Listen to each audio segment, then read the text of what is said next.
اعوذ باللہ من الشیطان الرجیم بسم اللہ الرحمن الرحیم۔ جزیرہ کیش میں مجھے ایک سوداگر سے ملنے کا اتفاق ہوا۔ اس کے 40 تو کارندے تھے اور 150 اونٹوں پر مال تجارت لدا تھا۔ وہ ایک رات مجھے اپنی آرام گاہ میں لے گیا، مگر خیالی پلاؤ پکانے میں نہ تو رات بھر مجھے سونے دیا اور نہ خود سویا۔ کبھی کہتا ہے کہ میرا فلاں مال ترکستان پڑا ہے اور فلاں شے ہندوستان میں رکھی ہے۔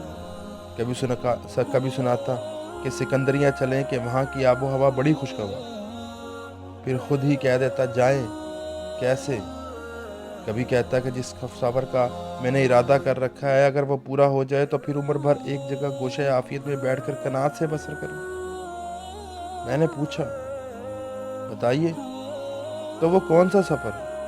کہنے لگا فارس سے چین میں گندک لے جاؤں گا، سنا ہے وہاں اس کی بڑی قدر و قیمت ہے، اور چین سے پیالیاں خرید کر روم بھیجوں گا اور وہاں سے ان کے عوض رومی کپڑا ہندوستان لے جاؤں گا، پھر ہندوستان سے ہندوستانی فولاد حلب میں پہنچاؤں گا اور اس کے بدلے آئینے خرید کر یمن میں لے جاؤں گا، اور پھر یمنی چادریں اپنے وطن فارس میں لا کر مزے سے ایک دکان کھول کر بیٹھ جاؤں گا اور سفر کو خیر بات کروں۔ ذرا اس جنون کو تو ملاحظہ فرمائیے، بس اسی طرح بکتے بکتے اس نے رات گزاری اور اتنی